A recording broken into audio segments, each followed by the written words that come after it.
boa tarde a todas, todos e todes. Sejam muito bem-vindos a mais essa live da Maureen. E hoje eu tenho a honra de receber aqui comigo a Clarice Fortunato. Eu não vou falar muito da Clarice, porque eu quero que ela fale. Eu acho que a história da Clarice, para quem leu o livro e quem não leu... Opa, tem que me coordenar aqui. Quem não leu, compre, tá, esse livro. A história da Clarice, ela se apresentar já se mistura com a história desse livro. Eu acho que as coisas estão muito juntas. Clarice, muito obrigada mais uma vez por ter aceito o meu convite. A palavra é tua. Olá a todos, então. Muito obrigada por ter vindo assistir essa live e ter essa conversa conosco. Então, para quem não me conhece, meu nome é Clarice Fortunato, esse é a minha alcunha de escritora, né? Na verdade, meu nome é Clarice Fortunato Araújo. E eu escrevi, então, esse livro que vocês devem saber já, perdida com a câmera, Da Vida na Rua ao Teto dos Livros, tá? E ele foi lançado em 2020. Antes de escrever esse livro, eu fiz graduação na Universidade Federal de Santa Catarina, também fiz mestrado e doutorado ali. E aí, quando eu estava terminando o doutorado, eu tinha um outro objeto de pesquisa. E aí, quando eu fui fazer a pesquisa sanduíche, eu fui para a Inglaterra. E tudo se deu muito bem na Inglaterra. Chegou lá, eu tinha que apresentar um seminário, tinha que participar de alguns eventos, tinha que fazer disciplinas. E terminando esse processo, né, a turma e a minha orientadora também entrou em férias e eu fiquei sozinha. E aí, nesse processo de autoexílio e silêncio das férias, eu tive que não sei se eu posso dizer, um insight, uma paranoia. Eu falo paranoia no livro, que me incitava a escrever. E aí, quem lê a introdução percebe bem como se deu esse processo, porque tem tudo a ver com perguntas que eu vinha fazendo para mim desde a graduação, relativas à minha identidade. E esse barulho, essa paranoia, ela só cessou a partir do momento que eu decidi escrever meu livro. Mas como eu estava naquele processo de pesquisa para fazer a tese e tal, eu achei que eu não teria como fazer isso naquele momento, né? Mas daí as vozes começaram, né, a me perturbar para que eu contasse a minha história. E eu não tive outra alternativa senão escrever. E eu entreguei a tese de doutorado como se fosse... quer dizer, eu entreguei o romance como se fosse a tese de doutorado.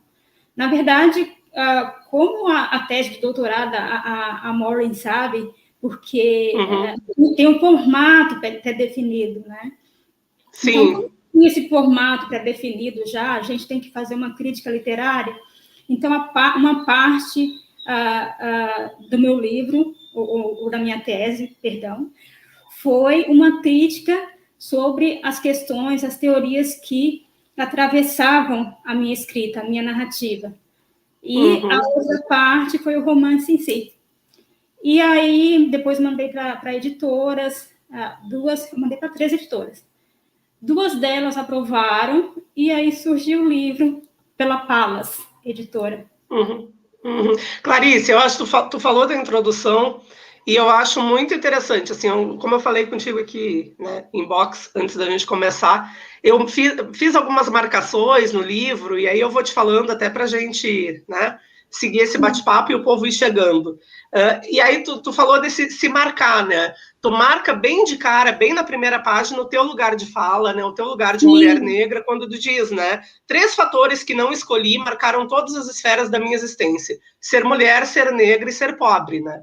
Tu já começa dando um soco no estômago de quem vai ler esse livro, né? E dizendo aqui tu veio e assim, direta. Eu fiquei assim, nossa, né? Vamos lá. E aí depois, uma outra parte que eu achei muito interessante, se tu puder falar pra gente, é quando tu traz logo em seguida o significado da cor preto. Isso é interessante, né? Que tu diz... mas no Brasil, ser negro é sinônimo de exclusão. e todas as mazelas decorrentes dessa condição. Como mulher negra, desde muito cedo, tive a compreensão de que minha cor tem uma simbologia ressignificada coletivamente. Poder, força e resistência. Aí, se tu puder falar um pouquinho disso, a gente... Então, quando a gente fala das questões das relações raciais no Brasil, que é uma relação muito tensa e densa, no geral, as pessoas têm muito isso, ou teve por muito tempo, isso como objeto de pesquisa, né? Então, estamos no lugar de objeto.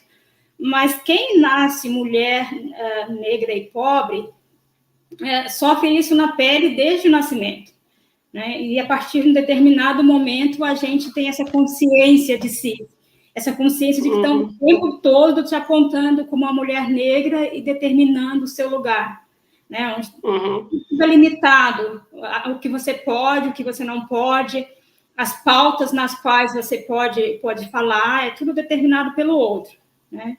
Então, na verdade, quando eu tive consciência da simbologia da minha cor, eu acho que foi um momento... Eu tive 2 momentos de insight muito grandes na minha vida. O primeiro eu tive quando criança ainda, que eu entendi que o conhecimento, que a literatura podia me transportar para universos mágicos, né? Podia ser a chave que abria vários universos, né? Então, esse foi o primeiro insight. E o segundo insight, ele foi muito doloroso, porque era uma coisa que eu não queria ver, é uma coisa que é ensinada para a gente desde que somos pequenos, a não gostarmos da nossa cor. Então, eu ficava negando, ficava vendo as coisas acontecerem comigo, inclusive no ensino médio, que eu estava no primeiro ano do 2º grau, era tudo muito complicado para eu fazer, porque eu tinha que trabalhar durante o dia, acordava às 5 da manhã, trabalhava até às 2 da tarde, aí chegava em casa já, não sei, não lembro que horas, porque era muito longe o trabalho. E aí, à noite, eu ia para a faculdade. Isso, na verdade, se alternou vários turnos, assim. Fiquei um ano num turno de trabalho, outro ano no outro. Mas eu lembro que, nessa época, eu ia para a aula à noite. E chegou lá a minha professora, ela me apontou como negra. Ela falou assim para mim, por que aquela negra não vira para frente e deixa eu dar minha aula? Eu era a pessoa mais pacata da sala de aula, eu era a pessoa mais CDF. E era dia de prova, o estudante tinha me chamado para poder passar cola, porque eles só falavam comigo para isso. Eles não falavam, eu era muito excluída. E aí ele chamou, eu virei para trás para ver o que ele queria, e ela queria começar a prova e me viu virada para trás, foi chamar logo a minha atenção. E quando ela falou isso, eu fiquei paralisada, e aí os estudantes ficaram... Eu acho que eles queriam criar polêmica, sabe? Porque não queriam começar a prova logo, não tinham estudado, alguma coisa assim. Eu estava preparadíssima. E aí eles começaram a apontar o racismo, e eu estava muito paralisada, eu estava em choque. E eu não falava nada, não me mexia. E eles começaram a falar e criar um barulho na sala de aula, e eu saí da sala e fui falar com a diretora. Ela falou que não podia fazer nada sobre aquilo, e a partir daquele dia eu não quis mais voltar para a sala de aula. Eu pensei que aquela mulher racista não tinha nada para me ensinar. Sim. E por mais que eu pensasse, não, é o meu lugar, quer dizer, eu não pensava isso naquele tempo, mas assim, por mais que aquele fosse o meu lugar, e por mais que ela não deveria me banir daquele lugar, me excluir daquele lugar, eu não tinha forças para poder voltar lá, aquilo me doía muito. E eu parei de estudar, né? Então, mas nesse momento eu não fazia essas reflexões ainda. Eu comecei a fazer essas reflexões quando eu cheguei na universidade. Aí também fui excluída pela minha cor, pelo meu trabalho. Eu entrei na UFSC, que eu trabalhava como empregada doméstica ainda, dormia no emprego. Eu era excluída igualmente. Óbvio, tinha algumas poucas pessoas que elas estão nas minhas redes até hoje, que elas eram muito solidárias comigo, eram muito empáticas comigo, mas eram poucas. Então, começou a cair a ficha de que eu tinha espaços, né, que eu estava o tempo todo sendo cerceada, que a questão dos privilégios. Por exemplo, eu cheguei lá eu era a única estudante do meu curso que não tinha feito cursinho pré-vestibular, né? Sim. Eu era a única também estudante do meu curso que nunca tive acesso aos livros de literatura canônica que não fosse na biblioteca. Na minha casa não tinha livros. Eu vivi na biblioteca, porque como eu era excluída para educação física, nos momentos de confraternização, eu sempre era muito excluída. Se eu estivesse lá, era alguém brigando comigo, era alguém debochando de mim. Então, era um lugar muito agradável a biblioteca, eu adorava, eu chegava lá, devorava todos os livros. Mas, assim, eu não tive acesso aos livros, a outros livros, ou à leitura, à literatura, que não fosse na biblioteca. Em casa, eu não tinha nem o que comer. Né? Sim, sim. Não, e a universidade pode ser um espaço de muita exclusão, né? Quando quer, pode ser. E eu acho que já exclui a partir do momento que, assim, dizem a universidade é gratuita. É gratuita até o ponto e vírgula, porque se tu não tem dinheiro para um ônibus para chegar até lá, não é gratuita. Né? Se tu não tem dinheiro para o xerox e para os livros... As condições para você estudar, porque, por exemplo, eu ficava até 5 da tarde faxinando, limpando, fazendo comida para os outros, e aí depois era só o tempo de tomar banho, colocar minha roupa e ir para a aula. E chegava lá, muitas vezes eu era, digamos assim, excluída, mas também tinha alguns professores que não me tratavam bem, ou que achavam que eu não estudava porque eu não queria e tal, mas é porque eu chegava em casa depois 10h30, 11 horas da noite, estava muito cansada, porque eu tinha trabalhado o dia todo e era serviço árduo mesmo. E então não tinha... Uma criança gritando aqui. Não tem problema, não. É a vida pandêmica, é assim mesmo. Então, eu não tinha esse momento para estudar. E quando eu tinha prova, só quando eu tinha prova, eu tinha energia para ficar até as 3 da manhã estudando. E aí, no outro dia, eu tinha que levantar às 6, porque às 7 da manhã tinha que estar o café da manhã na mesa, postinho, às 7 da manhã. Então, era bem complicada essa logística. Então, com que condições de igualdade você vai chegar com os outros estudantes ali, né, nesse lugar, né, de vulnerabilidade, nesse lugar de pobreza e miséria? Uhum. Então, a tua vida como leitora, como tu disse, sempre foi nos períodos em que tu estava na escola, né? Na escola era que tu ia atrás da biblioteca, porque tu também não tinha condições, né? E tu começou a te formar leitora, foi nesse momento. Tu até fala no livro, né? Na verdade, eu levava muito livro para casa. Né? Eu levava tudo que era possível levar para casa. Porque antes de dormir, até me emociono com essa passagem, assim, porque era muito parecido com Carolina Maria de Jesus. Ela não dormia sem ler, sem escrever. Sim. Eu ia para a cama sempre com o livro. Porque o bom daquele tempo é que não tinha televisão, né? A televisão era uma coisa muito monopolizada na minha casa. Eu morava com a minha irmã, depois que a minha mãe morreu. Então, o que era só meu, e que eu podia ficar numa relação íntima ali, sem ela ficar discutindo ou brigando comigo, porque eu pegava o livro e ia para o meu quarto. E ali eu devorava, ficava até de madrugada também, lendo. Tinha a questão do empréstimo, né? Tanto na escola quanto na biblioteca pública. Sim, e eu percebi isso na tua escrita, né?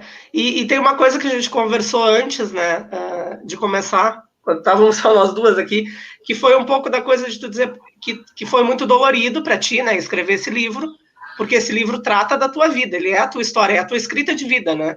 Não é uma ficção, assim. E aí a gente, como acadêmicas, que eu me lembrei da Beatriz Sarlo, né, quando fala daquela questão do trauma, né, e do silêncio. Tem coisas que a gente escolhe falar, mas eu acredito que tu escolhestes falar coisas muito, para quem não está vivendo, muito pesadas, né? E muito necessárias de se saber e de se ler nesse livro e de se ter consciência, né, que as pessoas passam por isso. Mas, ao mesmo tempo, eu acredito que algumas outras coisas tu tenhas silenciado e ninguém pode te te dizer nada por isso, porque realmente é um processo muito doloroso, né? Tem algumas coisas que elas são bastante sensíveis, porque são coisas que elas diz respeito também, não só a mim, mas outras pessoas que estão vivas, e que elas são bem complicadas, são pesadas, e que são processos que não estão desenrolados ainda, talvez alguma cicatriz que não foi fechada, né, que ainda está muito aparente, e que era mais problemático tocar, né? Então, como é que eu vou dizer assim, eu trouxe à tona o que era possível nesse momento, né? Tanto como as questões elaboradas por mim, né, que eu já estava preparada para escrever sobre isso, para falar sobre isso, quanto coisas que até no momento eu estou preparada, mas que são questões complicadas e problemáticas, que podia, inclusive, dar questão de processo e um problema jurídico também. Sim, sim. Não, e assim, tu falou da Carolina Maria de Jesus, que com certeza tu traz desde o início da tua fala, né? E também se percebe muito essa questão da escrevivência da Conceição Evaristo, né? São coisas, para mim foram aspectos que antes de tu falar eu já tinha percebido essa ligação, né? Essa coisa que a gente já vem falando desde o início da conversa, da ancestralidade, que é muito forte, né? E eu acho que um momento do livro muito interessante é quando tu fala algo do tipo assim, eu ainda não tinha descoberto a minha religiosidade, né? Mas tu já sabia que a tua religiosidade era para além dessas conhecidas, para além, né? Que era algo ancestral. Eu acho que tem muitos aspectos que marcam demais no teu livro, né? Sim, essa questão de eu ter chegado aqui, dessa herança cultural que a gente tem, é uma coisa muito forte, né? Porque, na verdade, essa força que me fez escrever e chegar até aqui não é só minha, são questões coletivas de mulheres negras, são muitas vozes ecoando dentro de mim, de mulheres mesmo, né? Não só mulheres negras, as vozes a ecoar dentro de mim. E o legado, como mulher negra, ele é muito forte, ele é muito determinante, e isso tem a ver também com a voz que eu ouvi quando falava para contar a minha história. E com relação à questão do trauma, eu fico pensando assim, voltando, né, a questão do trauma, eu estava pensando que esses dias a gente estava falando aqui em casa sobre nosso cenário político atual, né? E isso tem gerado uma ansiedade muito grande. Chegou um momento que eu falei assim, por favor, não fala disso, porque eu não quero pensar nisso nesse momento, eu vou ficar ansiosa e tal. Então, o presente, quando ele machuca muito, a gente silencia, né, ele também. E acho que foi isso que eu fiz naquele momento, que eu estava passando por tudo aquilo, eu pensava que eu tinha que silenciar. É igual muita gente está agora, é igual eu me sinto agora. Eu fico pensando, eu tenho que ser forte, eu não posso ficar vendo esse monte de notícias ruins, as coisas de morte, obviamente que eu vejo, porque eu não posso ser uma pessoa alienada, mas é muito... não, mas eu te entendo. Eu te entendo, a gente tem que se preservar, né? Eu também, a gente tem que saber o que está acontecendo, mas se a gente não se preserva, está sendo um momento muito difícil, né? Tem certas coisas que tem que... Exatamente, eu fico muito ansiosa, e daí você não consegue estar conectado com o presente, porque você não suporta, você não tem estrutura emocional para suportar isso, então você meio que centra e foca numa leitura, numa outra coisa, e só vai naquilo quando realmente é necessário. E foi isso que eu fiz. Quando eu era pequena, era muito mais fácil fazer isso, porque eu não tinha aquela responsabilidade de saber as notícias contemporâneas, de fazer uma análise da conjuntura política atual, não tinha que fazer isso. Eu podia escolher aquele meu mundo imaginário e ficar lá, né? Então, aquele momento, como criança, talvez fosse mais fácil lidar com o trauma do que é no presente agora, né? Talvez o meu transportar para aquele lugar imaginário, quimérico, era muito mais forte, porque agora eu tenho que estar conectada com o presente, eu tenho que ir para a aula, chegar lá e encontrar sem máscara, né? Então, sim. que lidar com isso, não tem como. Sim, não, pode falar, desculpa. Pode falar. Aí, isso tudo, quando eu escrevo e quando, a narrativa, e quando eu escrevo também a teoria ali, que a gente faz uma análise do que eu escrevi, e por onde passou, e por que eu escrevo, e o que é o que eu escrevo, a questão da escrita de si, das memórias, enfim, ela traz tudo isso para a gente, né? Como é que a gente lida com isso? Como é que é isso na literatura? Né? A análise e a questão dos testemunhos também. Enfim, também está relacionado à história, né? Você traz a questão dos testemunhos. Mas é uma literatura que se mistura com a vida, né? Se a gente pensa na tua literatura, e aí pensa na da Carolina Maria de Jesus, e pensa na da Conceição, são histórias de vida que estão misturadas com a literatura, né? E a literatura é o que vai salvar, né? Ela vem, a gente fala tanto como professor, né? A literatura é o que vem para salvar, e no final do livro, acho que tu fala que ameniza um pouco a dor, né? Ter escrito e ter colocado para fora ameniza um pouco. Parece que tu nunca vai esquecer a tua história, mas parece que por um momento dá para botar uma pedra ali e dizer, bom, daqui para frente é outra Clarice, né? Daqui para frente são outras coisas e virão coisas boas, né? Sim. Mudou. Inclusive, eu pude retomar, né? Benjamin fala que a questão da gente retomar e ressignificar o passado, né? Então, tem coisas que eu não consegui retomar e tirar, obviamente, a maioria não consegui tirar um saldo positivo daquilo, mas eu pude compreender o passado, né? Ter um entendimento de quem eu sou hoje, sabendo pelos lugares aonde eu passei, os desertos que eu atravessei. E aí isso explica muita coisa sobre quem eu sou hoje, aonde eu cheguei, a questão da ressignificação da minha identidade, e você começa a pensar em outros processos agora, como você transporta aquilo do passado para o presente, e encontrando estudantes negras como eu, você começa a querer entender os processos dela, né? Eu lendo o teu livro, eu penso, tu falou em Benjamin, né? Benjamin está bem claro aí, para mim, do início ao fim, né? Como uma referência. Eu acho muito bacana, porque tu conseguiste, numa tese, né? Trazer uma escrita. É interessante, Clarice, porque assim, é uma escrita leve, mas ao mesmo tempo forte, tá? Tu vai nos levando na escrita, mas ao mesmo tempo tu vai passando muitos elementos, tu vai trazendo muitas experiências de vida que são fortes, né?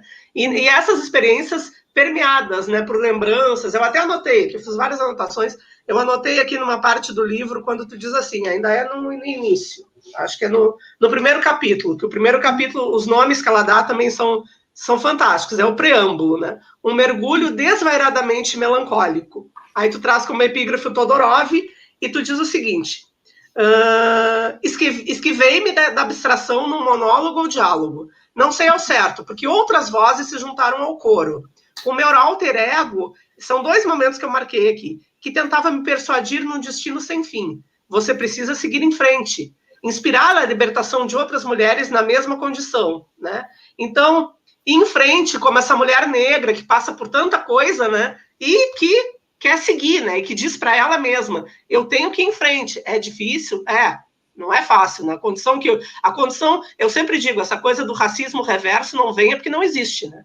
A gente pode, no mínimo, sentir algum preconceito por outra situação, mas não é o mesmo racismo. E aí, na sequência, tu continua. Sua trama é permeada por diversas vozes, das quais terei que me apropriar para tentar reconstruir e dar sentido à escrita. Será preciso recolher e recriar as reminiscências, considerando que uma história com um número plural de personagens pode ser contada sob várias perspectivas. Eu tenho medo de perder alguns elementos de continuidade narrativa, de conexão com tempo e espaço. Preciso confiar nas minhas lembranças, porque é a minha experiência. É a experiência de que fala Benjamin, né? É a experiência que passa de pessoa para pessoa e que constrói aquilo que a gente conhece como narrativa, né? Isso está muito presente. Porque se a gente pensar que na história, né, que na história a gente pode olhar para ela e observar que tem tantas pegadas das pessoas que vieram antes da gente, elas deixaram rastros para a gente seguir, né? É uma coisa muito interessante.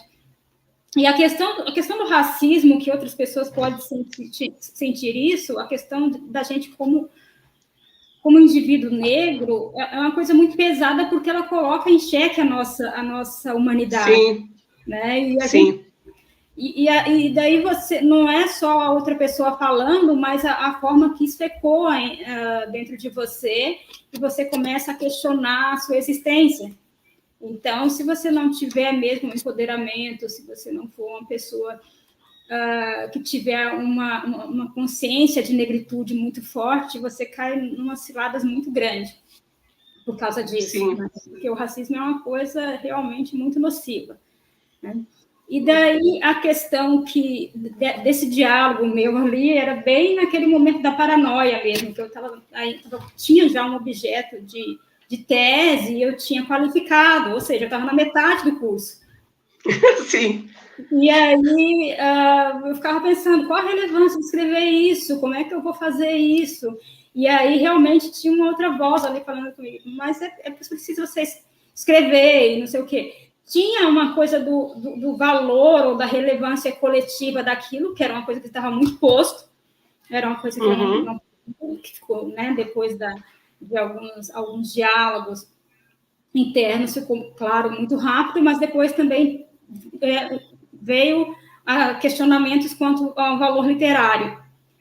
E aí, quando você volta para Tatiana Levi Salem, que foi uma pessoa que também escreveu um romance no lugar da tese, e ela fez igual a mim, né? Que deu um caminho, né? É uma mulher. Ela é branca, mas é uma mulher. E nessa categoria a gente... Sim. Eu conheço a Tatiana Levi. Então, assim, o formato alguém tinha feito já, a Tatiana Levi Salem e a Adriana Lisboa fizeram isso. Então, e depois, a questão do formato, você começa a se perguntar. E aí, depois veio a Ana Carolina, e veio a Conceição Evaristo, a questão da escrevivência, a escrita de si, a questão de memória. Então, quando eu pensava no valor literário, né, veio para mim coisas que eu tinha estudado já durante todo o curso.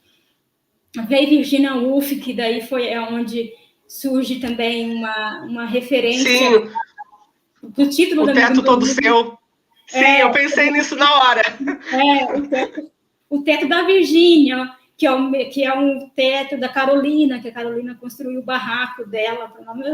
Carolina falou para a Virgínia, assim, deu um tapa com luva de pelica na Virgínia e falou assim, espera aí, se eu vou esperar por um teto todo meu para escrever, não vai ser nunca, né? Eu vou escrever primeiro. Daí talvez eu tenha a minha casa de alvenaria. E realmente, só depois de escrever que ela conquistou o teto todo dela, essa casa de alvenaria. Antes ela fez um subteto, que era o barraco que ela morava. Então... eu também tinha que fazer esse meu teto, né? Tá construindo, deixando esse espaço, construindo essa trajetória que a Tatiana Levi Salem tinha feito já. Então, tinha muitos elementos que faziam com que eu entendesse a importância literária também dessa escrita. Além de Sim. E aí, Clarice, a partir ali do segundo capítulo, que é o Reminiscências, né, Despertando os Esquecimentos de Memória, eu começo a perceber também na tua história e no teu livro muitos pontos relacionados não só, né, à questão do racismo, mas que vem junto o patriarcado, o machismo, e até uma questão, eu tenho pesquisado aqui, o importante não sou eu, é tu, mas só para tu entender a minha questão. Eu tenho pesquisado muitas questões de decolonialidade, e aí vem muito a questão da colonialidade de gênero, né? E a maneira como se olha essa mulher, e a maneira política e social com a qual a mulher também se coloca, né? Eu queria que tu falasse um pouquinho disso, nesse capítulo, porque foi o que me chamou, assim, a atenção. Quando tava... Se a gente começa a analisar essa questão do patriarcado, é uma coisa mobilizante mesmo para a mulher, né? É uma coisa mobilizadora, no sentido de que toda a honra e todos os valores simbólicos, eles são marcados no corpo da mulher. Mas é só simbólico mesmo, porque se você vê, né, até hoje ainda a gente tem a Bela Recatada do Lar, onde ela é a rainha do lar, mas ela a mulher não sai, a mulher que tem esse valor, ela não sai para poder ocupar um cargo de chefia, né? Obviamente que agora está mudando as coisas, né? Mas, assim, Uhum. até muito recente não tinha isso. Eu falo no livro de um momento em que a minha mãe não podia alugar uma casa, a gente foi expulso da fazenda que a gente morava, porque eles disseram que o patrão lá, que era o dono da fazenda, falou que dava empreitada para o meu pai, depois que meu pai morreu, ele falou que não dava emprego para a mulher, que a minha mãe tinha que sair da fazenda. E aí chegou na cidade, ela foi alugar uma casa lá para a gente morar, para ela poder trabalhar e sustentar os filhos, e também disseram que não alugavam casa para a mulher. E a minha mãe teve que casar desesperadamente com o primeiro que ela encontrou para que ele pudesse alugar uma casa para a gente. Então, é uma coisa muito dolorosa, é uma coisa...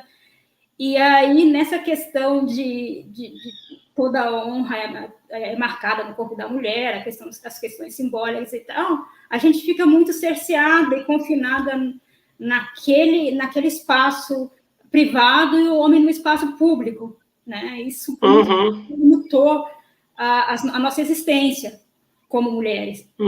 Então, é uma coisa muito danosa e que a gente vê que não é danosa só para nós mulheres, obviamente que nós somos as vítimas, né? Mas também para os homens, né? Que coloca ele nesse lugar sempre de provedor e enfim, que pode não poder ser frágil, não poder chorar e aquela coisa toda. E não poder ser quem quer ser, né? A gente começa a falar das questões aí também de identidade, naquele momento que os homens não podiam assumir, por exemplo, a sua afetividade. Sim. Né? Não podia, o homem tinha que casar. Como é que ele ia ser gay? Como é que ele ia ser trans? As outras categorias de identidade que são tão plurais. Então, confia a gente em espaços muito conflituosos, internamente, que muitas vezes a gente não se reconhece. Sim, e aí assim, eu vou te fazer agora uma questão até para dar uma respirada, que eu vejo que tu te emociona e é natural, né, falando, e depois eu quero tocar num assunto que se tu quiseres falar, tu fala, se tu não quiser não tem problema, porque eu sei que o livro, para ti, te traz essas dores, né? Como é que foi? Também não sei se isso que eu vou falar agora, de alguma maneira, pode te tocar positivo ou negativamente, não sei. Mas como é que foi essa experiência em Exeter? Porque eu imagino que para uma mulher negra, né, estar fora do país, na Inglaterra, eu fiquei um tempo em Portugal, e eu via que com as minhas colegas negras, a situação era sempre outra. Para tu ter uma ideia, eu fiz um estágio no Canadá. Aí, a primeira vez que eu ganhei o estágio, eu sofri um acidente, quebrei os 2 joelhos, não fui. No meu lugar foi uma colega minha que é negra, elas chegaram no aeroporto, todas que eram brancas passaram, e a negra foi para a salinha, entendeu? Foi chamada para a salinha. Então, assim, como é que foi para ti essa experiência em Exeter?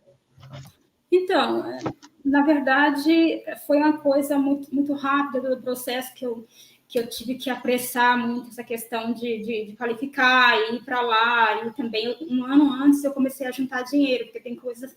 Eu paguei 2.000 libras pela minha vinculação lá, porque tudo lá é pago.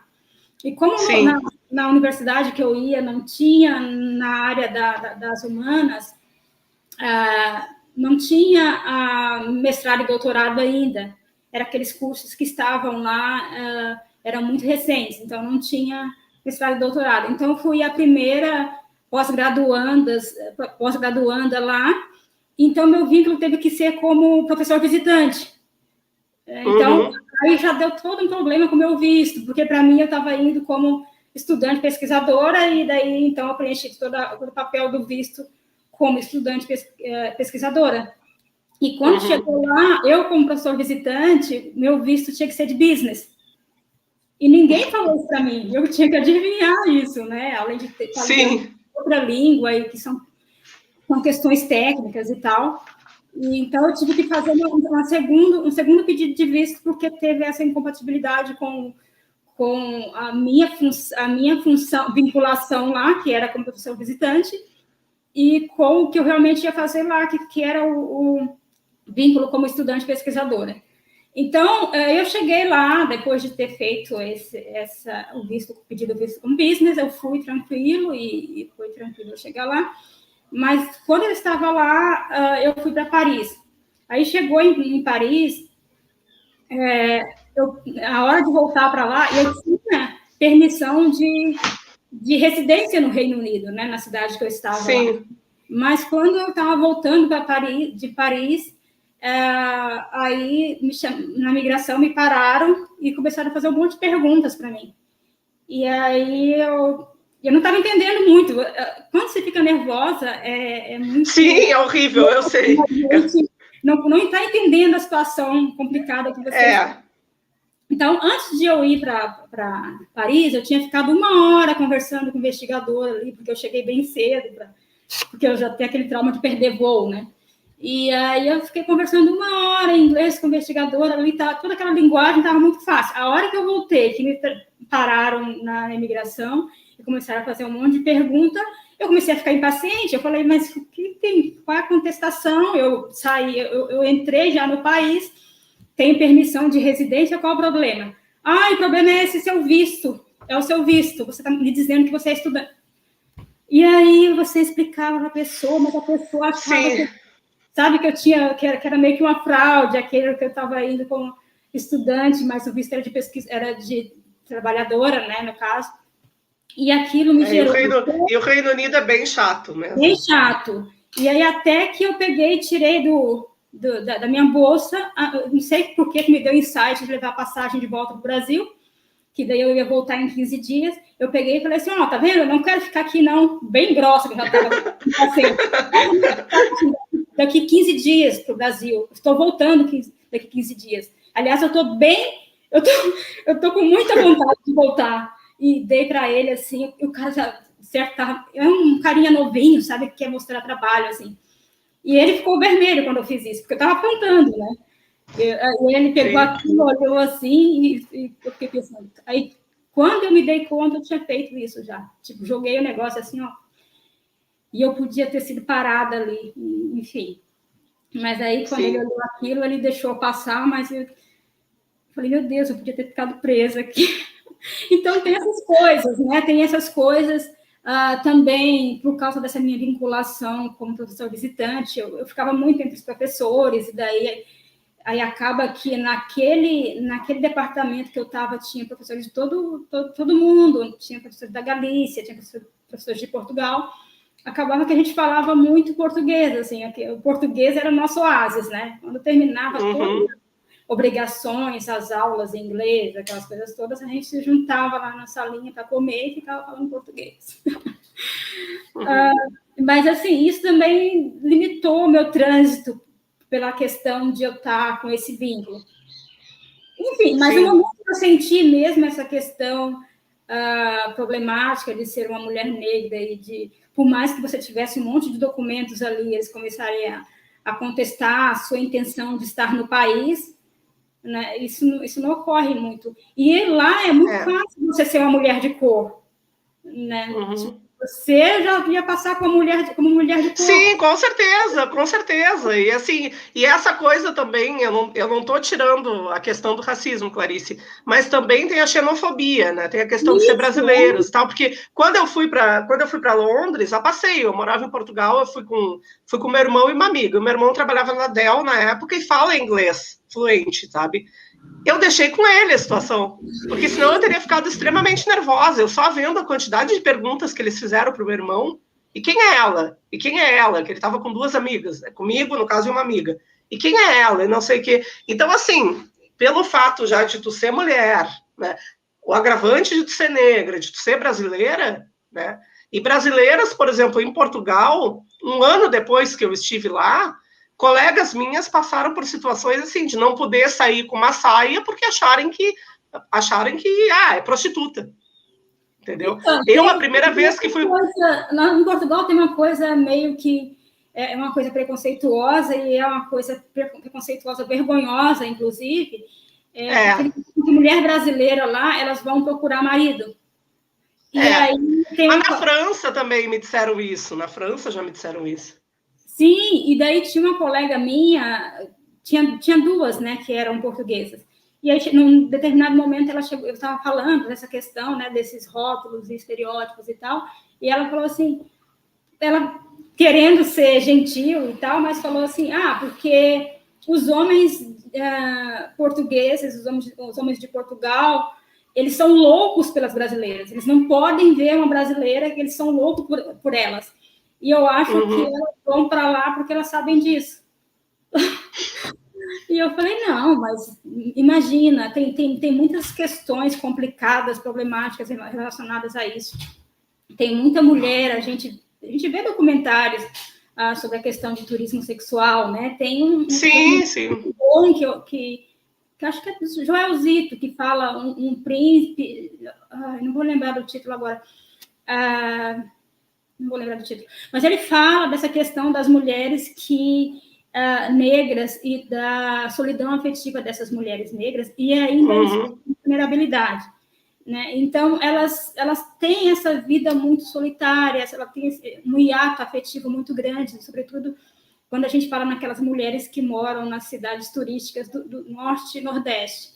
E esses turistas que vêm de outros países europeus, eles chegam aqui e tem muito um exotismo grande ao redor da mulher brasileira.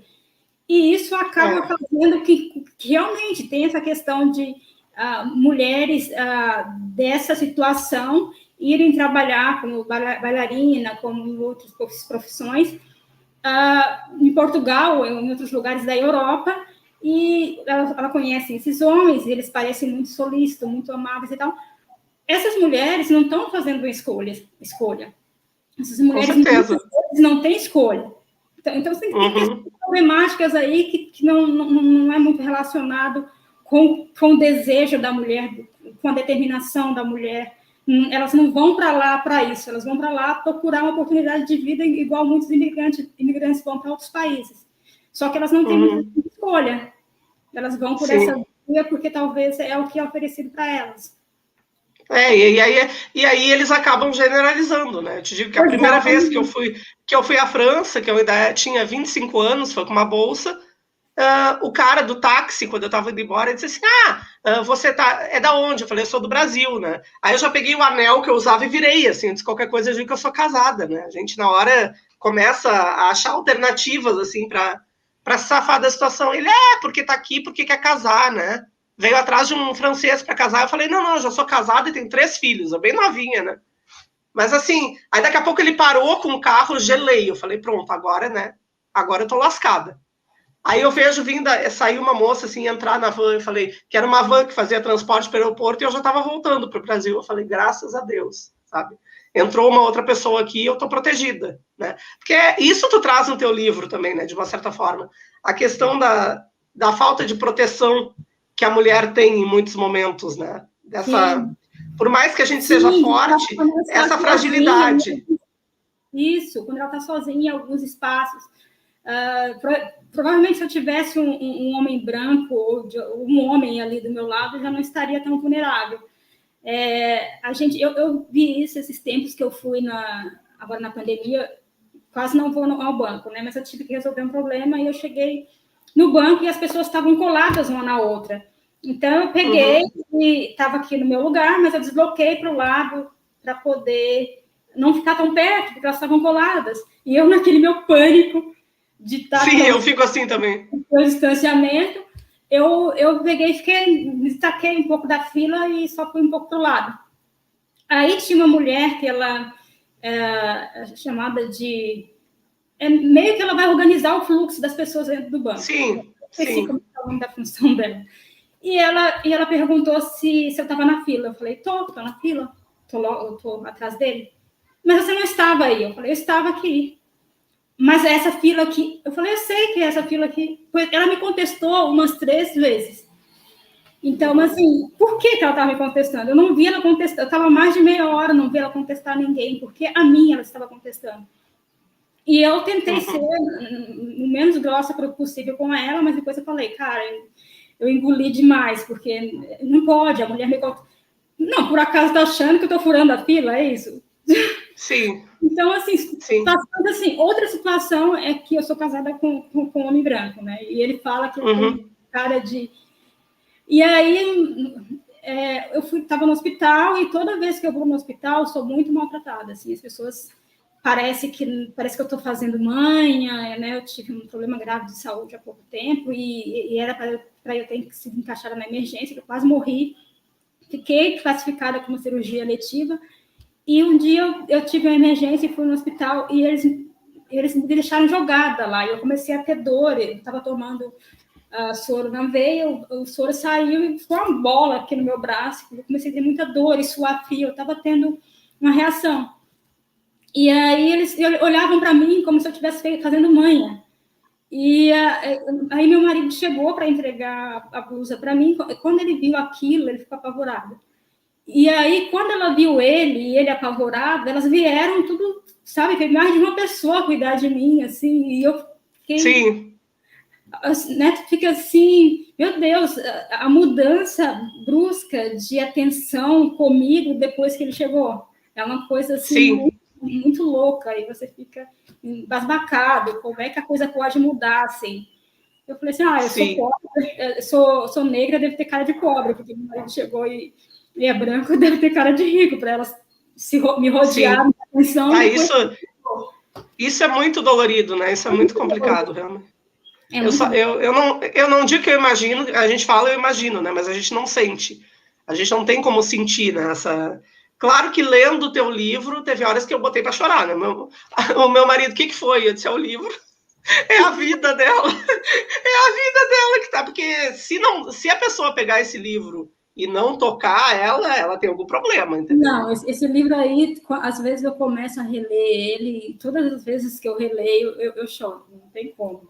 E olha que eu já escrevi, reescrevi, a reescrita, a revisão, e eu choro toda vez que eu leio. E agora eu vou tocar num assunto que está aqui, mas se te emociona demais e se tu não quiser falar, tu fica bem à vontade.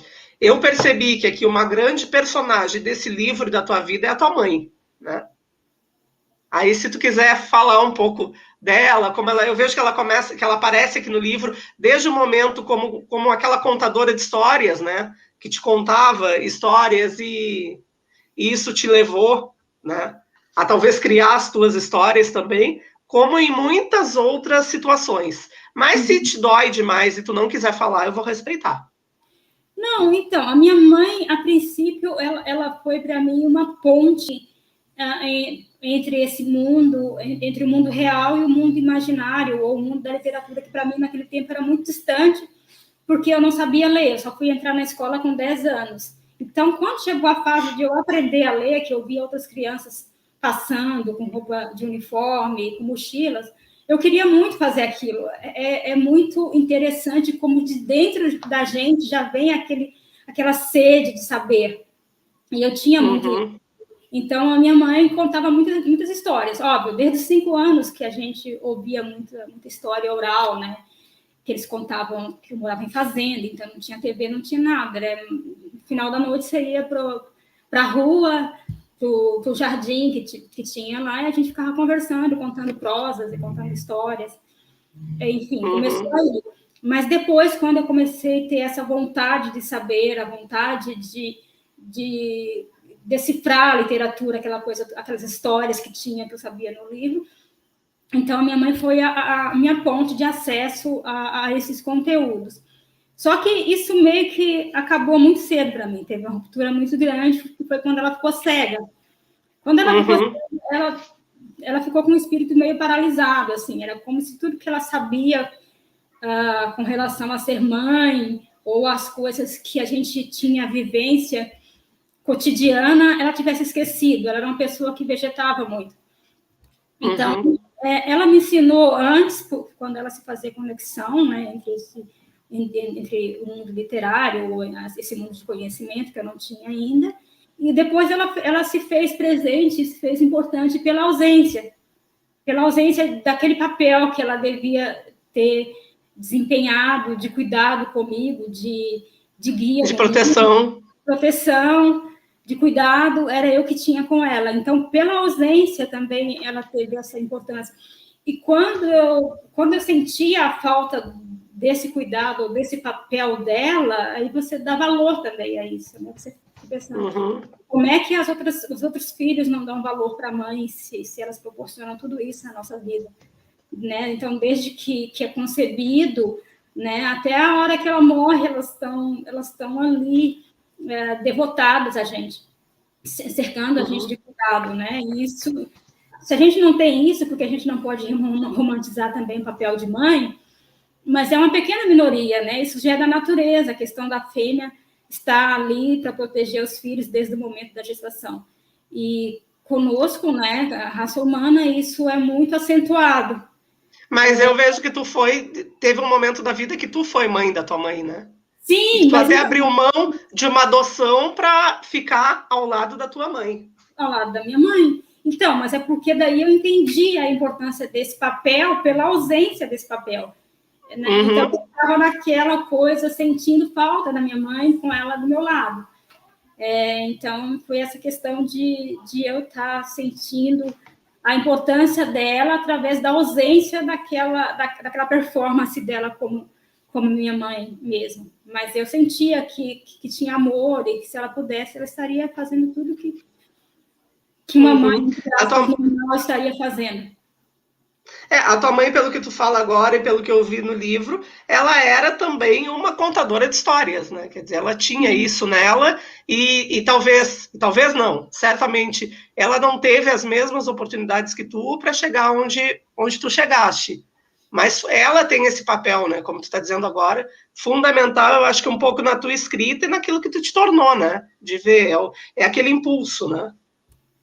Sim, é aquela coisa ainda de que as mães no passado não tinha questão de iPad, não tinha questão de telefone, colocar desenho. Era quando você ia dormir, geralmente você dormia com a história contada pela sua mãe. E era sua mãe, não era o seu pai, né? Porque esse era o papel da mãe naquele tempo de cuidar das crianças. E tinha mesmo a ausência dos pais nesse papel. Mas também tinha essa questão de a gente socializar muito com todo mundo que morava na fazenda e todos contarem essas histórias, né? Inclusive histórias clássicas da literatura. Então mudava muito isso porque era uma história que era passada igual um telefone sem fio, né? Contada por um e por outro, e quando chegava ela chegava até a gente modificada. Mas então a gente tinha também acesso a essa literatura universal através dessas narrativas, né? Dessas sessões de conto. É muito interessante. Minha mãe, na verdade, ela contava mais essas histórias quando estavam nós duas sozinhas, ou então quando estava ela e eu e os meus irmãos, porque quando eram nessas socializações à noite, que a gente ficava conversando, eram mais os homens que contavam histórias. As crianças ficavam mudas, não podia falar, era falta de educação. Quando o adulto falasse, criança não falava. Era o silenciamento, né? O silenciamento. Como se não fossem indivíduos mesmo. Mulheres pouco falavam. Então, minha mãe contava mais, particularmente para mim, os contos, essas histórias. Sim. Não, e aí tu falou em vários momentos dessa nossa conversa da questão do colonialismo, né? Como esse coronelismo, e eu trago como colonialismo, né? Mas como esse coronelismo se faz presente nessa fazenda, que também é um espaço, né? É um espaço tão marcante na narrativa da tua vida, né? Sim, ali era uma coisa muito, muito, muito cruel, assim, porque a gente trabalhava só para comer. Tudo que a gente produzia, trabalhava de sol a sol, saía de casa ainda com escuro ainda, né? O sol não tinha nem se posto, não tinha nem nascido, e eles saíam de casa. Eu não via até acordava cedo, porque eu lembro que o rádio, eles ligavam o rádio naqueles programas do Zebete, sabe? Não sei se é do teu tempo, mas ligavam o rádio e você acabava acordando. Mas eu não via a hora que eles saíam de casa, eles saíam com o dia escuro ainda, e voltavam no final, quando estava escurecendo. E era praticamente chegava no final do mês, a gente recebia o salário, ia para o mercado e comprava a comida para o mês, e a gente... E era isso, o dinheiro era para isso. A gente não tinha roupa, a gente não tinha calçado. A minha mãe tinha uma máquina de costura, e ela fazia as nossas roupas. Ela comprava tecido. Nesse dia de compra, ela ia no mercado, comprava tudo que tinha que comprar e comprava também tecido. E ela fazia roupas. Sapato não dava porque só os maiores que tinham, porque o pé ia crescendo, e aí não dava para acompanhar, né? Era comprado sapato uma vez por ano, como é que era a história. Mas nós que éramos pequenos não tínhamos sapato. Então, é nessa vida, assim, de uma exploração muito, muito grande, que a gente não conseguia mesmo sair daquela condição de pobreza, de miséria mesmo, né? Trabalhar para sobreviver. E é por isso que até hoje eu tenho uma raiva dessas frases, desses ditados que falam que o trabalho dignifica o homem, quem não ajuda, aquela coisa toda, porque quem trabalha de verdade com a mão na massa e com um trabalho árduo o dia todo, elas não têm a devida valorização. O trabalho dessas pessoas não é valorizado, embora a gente sabe muito bem que a gente só tem comida na mesa da gente porque aquelas pessoas acordam cedo e dedicam o dia todo para poder fazer esse trabalho. Não é valorizado, nem chega perto de ser valorizado da maneira que devia ser. Naquele tempo ainda era uma coisa muito violenta, né? Porque o dono da fazenda tinha autoridade muito grande, você não devia discutir com ele, não podia contrariar de forma alguma. E foi nesse contexto que eu perdi o meu pai, porque ele discutiu com o patrão. Imperava muito esse sistema de coronelismo. Mas hoje em dia a gente tem também esse neo, né? Tem, claro que tem. É uma coisa muito, muito, muito dolorosa, que faz com que a gente não vá para frente, porque faz com que, por mais que a gente trabalhe, por mais que a gente lute, tem sempre, a gente dá 2 passos para frente e outros para trás, e a gente não chega numa evolução. E aí a gente está aqui há quase 1 hora, eu só vou fazer mais uma pergunta, depois a gente termina, para não ficar... Senão, assim, o papo está tão bom que eu ficava aqui a tarde inteira. Não, o pessoal não perguntou nada. Se quiserem perguntar, façam aí. É porque, assim, eu comecei a te falar lá off e não terminei, coisa de libriana. Eu retomei essa live há pouco tempo, tá? E aí ela é no YouTube, e a gente sabe que esse segundo momento, digamos assim, da pandemia mudou bastante, né? Então tem muita gente que assiste depois, eu tenho muitos alunos que vão ver depois e que vão, né? E aí depois a gente até deixa o teu contato aqui, eu já coloquei o livro, se tu puder a gente deixa o teu e-mail, algo assim, para as pessoas entrarem em contato, te seguirem, eu vou botar o teu Instagram aqui, seguirem as tuas redes sociais e poderem, né? Porque tem assim, teve uma live que eu fiz aqui, tinham 10 pessoas assistindo, já tem mais de 100 visualizações, então isso acontece muito depois, né? Agora é um outro momento da pandemia, né? As pessoas já estão todas muito tendo que trabalhar dentro de casa, a gente sabe, né? Como é que é isso? Está na frente da tela o dia todo já, né? Não, e muitas pessoas já cansaram de live também, né? Preferem assistir depois, enfim. A gente já está há mais de 1 ano nisso, né? Então, eu estava lembrando que amanhã faz 1 ano que eu voltei de uma viagem, assim, quase não consegui entrar na cidade e fiquei trancada dentro de casa. Então, isso aí... Uma outra parte do livro que me chamou muita atenção, não é bem no fim, tá? Mas é já mais do meio para o final. É quando tu fala dos moradores de rua, tá? E além, nós moradores de rua, que tu fostes moradora de rua, além de me chamar a atenção por tudo que isso representa, me chamou a atenção também por o seguinte, Clarice, em 2008 eu sofri um acidente, tá? Fui atropelada por uma moto e quebrei os 2 joelhos, quando eu estava para defender o meu mestrado em Santa Catarina. E aí, eu fiquei um período de muleta. E quando eu fiquei de muleta, eu passei a olhar as pessoas que estavam em cadeira de rodas, que estavam de muleta. Então, eu, na cadeira de rodas, passei a olhar. Até uma vez eu estava chegando na Livraria Cultura, lá em Porto Alegre, meu pai muito debochado, eu olhei assim para o rapaz que estava na porta, né, numa cadeira de rodas, trabalhando, aí meu pai disse, não, namoro não, brincando, né? Mas é porque começou a me chamar muito atenção. E aí eu pensei assim, nossa, como o nosso olhar né? Se a gente não está naquela situação, se a gente não sente aquilo na pele, aquelas pessoas se tornam invisíveis, né? E aí eu percebi isso muito na tua história e no teu livro, né? A invisibilidade que esse sujeito que está na rua passa. É complicado porque é uma situação que pode ser chocante também para a gente, e a gente prefere não ver aquilo para não sofrer com aquilo, ou para não se tocar mais com aquilo. em perceber aquela situação e perceber também impotente diante daquilo, né? E aí você fica pensando, está lá, mas o que eu posso fazer para ajudar? Por exemplo, tem uma parte que eu faço a narrativa da minha família, que mora em Vitória da Conquista. Eles moram numa favela, numa região de favela, e a minha filha passa situações de muita necessidade. Ela acaba que ela tem a aposentadoria dela, e ela mal consegue pagar água e luz e comprar alimento. Então, quando eu posso, eu ajudo, mas nem sempre eu posso, porque ela sustenta ali com ela 3 famílias. No terreno bem apertadinho que ela mora, atrás mora a filha com o marido e mais filhos. Ela tem outro filho que é separado e ele cuida do filho, o filho fica na casa dela. Então, todo aquele acúmulo, toda a questão de despesa fica com ela, porque é a mesma água, é a mesma luz.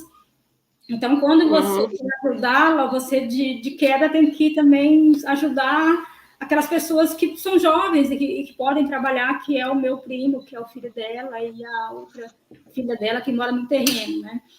E aí, quando eu faço toda a narrativa, que é muito interessante, foi um momento muito emocionante da minha vida, quando eu descobri um pedacinho da minha mãe lá em Vitória da Conquista, eu fiquei me perguntando se era justo eu ir lá, e talvez ela tivesse alguma esperança com relação a mim, né? O que podia mudar com essa boa nova que chegou. E eu não podia fazer muita coisa, porque a coisa que eu tinha vontade de fazer é trazer... Não mostra, Maria Lúcia. Isso está sendo passado. Sim. Porque ela já é uma senhora idosa, tal. Não é para estar cuidando dos filhos dos outros, é para a gente estar dando cuidado para ela. Era para os filhos estarem com ela, né? Só que como que eu vou fazer isso e tirar ela daquele lugar dela, em que ela acorda... Sim, é difícil, né? Em que ela dá as voltinhas dela, em que ela toma sol naquelas voltinhas, em que ela consegue... Ela sabe muito bem onde tem frutas para ela pegar, colher, aonde tem essas pessoas que dependem dela, e que talvez isso seja crucial para que ela se mantenha viva, para que ela se sinta viva e necessária. E aí eu fiquei pensando que eu não podia fazer, que seria cruel se eu tirasse... Naquele tempo que eu estava fazendo mestrado ainda, o que ela ia fazer? Eu morava no apartamento, ela ia ficar lá, não ia ter para onde ir, não é qualquer hora que ela ia poder sair para caminhar, porque Florianópolis é uma cidade relativamente grande, se for pensar assim, para uma senhora da idade dela, que não conhece nada. Então, é uma questão muito problemática que vai além, né, das nossas forças, às vezes, a ajudar. Obviamente que a gente faz um pouquinho, cada um fizer um pouquinho, a gente faz grandes coisas juntos, né? Com essa questão de ser solidário e tal. Mas, efetivamente, para mudar a situação dela, eu não podia fazer nada. Eu continuo fazendo quando eu posso, pagando essas despesas dela. Sim. Mas eu acho que seria cruel eu tirar ela de lá. E com certeza. A questão dos moradores de rua também, né? Eu sou uma pessoa assim que eu não consigo transitar muito pelas ruas e algumas vezes eu fico paralisada, assim, me dá um choque, eu não fico sem saber o que fazer. Outras vezes eu vou atrás da pessoa e tento ajudar e tal, mas também a gente hoje em dia anda muito sem dinheiro na carteira, né? A gente anda com cartão. Sim. Mas eu não tenho mesmo e dói quando eu não tenho para dar, sabe? Então, imagino. Muito sensível para a gente, que a gente não consegue fazer muita coisa, porque a gente tem um Estado omisso. E é isso que eu denuncio no meu livro, a questão da omissão do Estado em toda a minha trajetória, sabe? No final, agora, que a gente teve um período áureo, que para mim foi interessante, em que os pobres tiveram realmente uma mão estendida do Estado, por mais que falem dos erros, por mais que falem em corrupção e aquelas coisas todas que falam, foi no governo do PT que a gente teve. Foi no momento que eu tive assistência do Estado, foi nesse governo. Então, essas pessoas estão praticamente abandonadas pelo Estado. Então, elas dependem de esmola, de pessoas que vão dar uma comida para ela, mas aquilo não vai resolver, vai remediar só a situação delas. Mas tem dia que não vem dar comida e elas acabam comendo comida estragada, comida azeda, enfim... então, essas pessoas estão à mercê assim, de todas as mazelas que é morar na rua. E a gente realmente só consegue remediar, porque resolver aquele problema, aquela questão, a gente não consegue mesmo. A gente tem que tirá-las da rua e dar oportunidades reais para elas de terem uma vida digna. Sim. Aí, Clarice, então eu vou encerrar. Aí, antes de passar a palavra para ti, para tu fazer as considerações finais, eu vou te agradecer e eu quero ler, se tu me permitires, essa fala da Eliana Alves Cruz, que está aqui atrás, na contracapa. Posso ler? Claro. Inclusive, eu fiz uma live com a Eliana no ano passado e ela é fantástica, assim. Ela é incrível. E os livros dela também me lembraram um pouco a tua história. De certa maneira, quando eu li o Água de Varela, que ela vai trazendo toda aquela, né, toda aquela situação. Um trabalhinho de pesquisadora, historiadora mesmo, né? Na própria história. Então, assim, aí tu vai tomando uma aguinha que eu vou ler aqui, até para instigar o pessoal a comprar o livro, né? Da Clarice, que está lá pela Palas, né? Eu comprei, se eu não me engano, foi até pela Livros e Livros. Foi quando eu estava em Floripa e eles entregaram em casa. Posso fazer claro. A questão de jogar luz sobre a escrita de mulheres negras é uma questão crucial, porque a gente tenha essa questão da valorização da cultura e dos saberes, né? Porque a gente tem, por exemplo, no Prêmio Nobel, mais de 115 anos de Prêmio Nobel, a gente tem só uma mulher negra que venceu esse prêmio, que foi a Toni Morrison com Amada. Né? Até então, existia um vazio muito grande, uma lacuna muito grande de mulheres negras nesse cenário. Então, é muito importante para que a gente saia desse lugar de objeto e a gente ocupe um espaço de protagonismo nessa questão de escrita de mulheres negras. Que não seja uma escrita sobre mulheres negras, mas que seja uma escrita de mulheres negras. Por mulheres negras. E aí eu vou fazer um adendo contigo. Eu tenho esse curso de extensão, que não vem ao caso aqui, mas é um curso que eu ministro, já está na 4ª edição, Poéticas Orais e Pensamento Decolonial. E sempre que, por exemplo, é uma aula sobre sarau, eu tento chamar, se é sarau periférico, eu tento chamar uma poeta negra. É uma aula sobre indígenas, eu ainda não consegui. É literatura indígena, chamar algum indígena. Então, assim, porque o meu papel como pesquisadora branca que é ser mediadora. Eu fico furiosa, eu trabalho com oralidades, eu fico furiosa com os meus alunos, quando eles dizem assim, professora, a gente vai dar voz. Eu disse, vocês não vão dar voz para ninguém, a pessoa tem voz. Vocês vão mediar vozes, né? Então, a gente tem esse papel e essa obrigação de ser mediador dessas vozes, de abrir esses espaços para essas vozes, né? Para que sejam protagonistas da sua própria história. Né? Exatamente. Aí eu vou, então, terminar, depois eu te passo de novo a palavra para tu fazer as suas considerações finais, com essa parte aqui do livro, que a Eliana diz o seguinte, Eliana Alves Cruz. Este é um livro poderoso, pois Clarice Fortunato de Araújo, em uma narrativa fluida e muito bem escrita, neste belo da vida nas ruas, vai guiando o leitor por um mar de vivências guardadas, como a escafandrista-chefe, de uma expedição pelo território inóspito, profundo e amedrontador das memórias que tentamos deixar afogadas na alma, mas que insistem em subir para a superfície.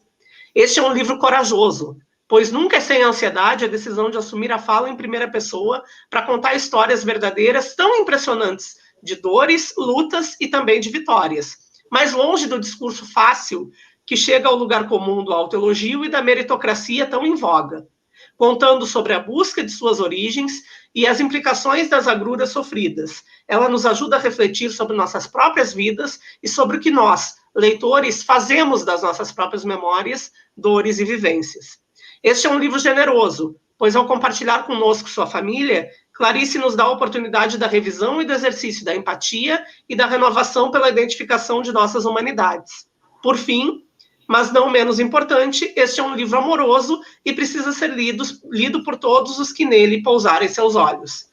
Eu concordo em gênero, número e grau com a Eliana Alves Cruz, faço dela, né, as minhas palavras, e acho que é isso, Clarice. Te parabenizo muito pela tua vida, pela tua história. Espero que tu tenha muito sucesso, que esse livro, que a tua história, que a tua fala, que como mulher negra e professora, tu vá muito mais longe do que tu alcançaste até agora. Só tenho a te agradecer, muito obrigada, e passo para ti para as considerações finais.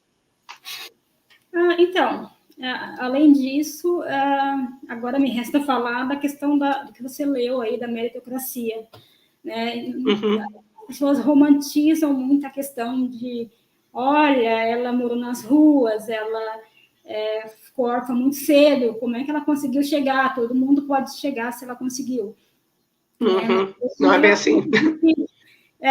De que eu não sou o que eu sou pelo que eu vivi, mas apesar de ter passado por tudo, eu sou o que sou, mas tem muita gente que trabalha, que sofre até mais que eu e que morre na praia, morre depois de uma luta árdua e longa. Sim. Elas morrem sem chegar a lugar algum, né? São muitas vidas perdidas perdidas nos dois sentidos mesmo, na questão da morte material e na questão que se perde pela loucura, pela violência, por vários fatores. Né? Então, eu tive muita sorte, tive pessoas que me ajudaram, e eu não tinha outra coisa a fazer senão escrever esse livro, porque eu entendi que era um feedback que eu dava, era como se fosse mesmo eu fazendo um autoentendimento toda a minha trajetória e de toda essa ausência do Estado na minha trajetória e devolvido, porque a gente tem que devolver, né? Tu que é acadêmica, tu sabe disso. A gente tem que devolver tudo aquilo que foi investido na gente. Com certeza. Na nossa formação para a sociedade. Isso é o que eu devolvo, assim, do fundo do meu coração, com todo o meu carinho, com todo o empenho que eu tive de escrever e falando, escute as mulheres negras, escute as mulheres, elas têm muito a dizer. Não fique só falando sobre elas, escute elas. Sim, é como eu disse antes, né? Não é falar por, é falar com, né? E aí esse retorno que tu falou é muito interessante, né? Para terminar, eu faço pesquisa de campo, né? E a minha tese de doutorado foi sobre um morador de um bairro periférico em Porto Alegre, que é a Restinga. Eu criei um conceito em cima dele. E, assim, a minha maior preocupação era essa devolução, né? Porque as pessoas vão muito, assim, nesses bairros, como esse bairro Vitória da Conquista, conversam com as pessoas, gravam, os coitadinhos, não sei o que, estão lá e vão embora e nunca mais voltam, né? E assim que saiu o livro, a primeira coisa que eu fiz foi levar o livro na Restinga. Então, isso é um recado que eu acho que a gente deixa, né, Clarice? Nós duas, como pesquisadores, para as pessoas, né? Voltem, né? Tenham esse compromisso ético. Sim, e a questão também do entendimento da gente como ser humano e do papel que a gente tem nesse momento que a gente está vivendo muito de uma sociedade, de como criar uma sociedade antirracista. Se você não sabe o que fazer, comece por aí, comece olhando as pessoas negras, a comunidade, o coletivo negro, né, como realmente eles são e qual o papel social de cada um, de cada coletivo, escutando essas pessoas, lendo essas pessoas, comprando de empreendedores negros, porque não é fácil você ser empreendedor negro no mundo racista que a gente tem e que a gente não está, né, a gente é praticamente nulo nessa pirâmide econômica que a gente tem, a gente nem está na base, a gente está não sei aonde. Então, é por aí que a gente começa o nosso papel, fazer no momento. A gente tem um comentário aqui do Alci Santos, o Caboclo Falador, que é um grande contador de histórias lá do Pará. Aí ele diz, parabéns pela história, pela bravura, pelas vitórias, conquistas, as registradas no livro e as que estão por vir. Mais sucesso. Então, tem outros comentários aqui de parabéns para ti. Enfim, Clarice, eu sou só gratidão. Só tu consegue ver? Eu não consigo ver? Eu coloco aqui para ti. Foi esse. Aí depois teve... O pessoal está quietinho. Acho que o pessoal está muito te escutando, assim. Boa tarde. Tem uma aluna minha que disse que tinha ouvido falar do teu livro e assistindo a live sentiu mais curiosa para ler. Tá? Eu falei para ela que ela tem que ler. Mas é isso, acho que o pessoal deu muito boa tarde, que acho que estão todos muito impactados com a tua fala e com a tua escrita. Ó, mais um comentário. Parabéns, Clarice, obrigada, Maureen, por nos presentear com a live com a escritora. Cláudia também é escritora, lá do interior do Rio Grande do Sul. Ela está num coletivo de... Ela está num coletivo de mulheres que se chama Poetas Papareias, que é lá de Rio Grande do Sul, de onde eu sou. Então, tem várias mulheres. Legal. Thaís está dizendo aqui, sucesso, maravilhosa. Tá? Então, assim, elogios. Temos muitos elogios aqui para ti. E essa live fica gravada, Clarice, se tu quiser passar, tá? Fica no canal do YouTube, que é com esse nome, Live da Maureen, querendo passar para outras pessoas assistirem em algum outro momento. Muito obrigada, viu? Só gratidão. Obrigada pelo convite, eu adorei. Eu te chamava de Maureen. Não, é Mauro. Mas ó, a Thaís disse que também ficou muito interessada no livro. Tu vendes pessoalmente ou é só com a editora? Se a pessoa quiser autografado, tem como conseguir contigo? Então, tem como conseguir comigo. Eu estou com poucos exemplares comigo aqui, eu tenho que pedir da editora para poder enviar para as pessoas. Tu tem como me dizer o teu e-mail aí, que eu vou botar aqui nos comentários, por favor? É Clarice Araújo 2011 @gmail.com. Mas aí fica fácil também me conectar pelo Instagram, que é... Que é Clarice... Peraí. Clarice Fortunato. O Instagram real, né? Isso. Então, eu fico muito no Instagram por causa da questão do livro. No Facebook eu não estou mais, porque era muito Tamagotchi, assim, para eu alimentar, sabe? Então, a rede social é o Instagram. E pode mandar e-mail. Botei. Clarice Fortunato Real. Façam conexões para trocas. Exatamente. Então tá, olha, muito obrigada mesmo. Tu fica aí 2 minutinhos que a gente vai fechar aqui, eu só quero fazer um comentáriozinho final contigo, viu, Clarice? Muito obrigada, pessoal, e semana que vem a gente volta. Um beijo para todo mundo, saúde, se cuidem, fiquem em casa, usem máscara, passem álcool, tudo isso que a gente já sabe. Obrigada. Peraí que acho que... não, achei que tinha mais algum comentário aqui, e vamos fechar. Obrigada.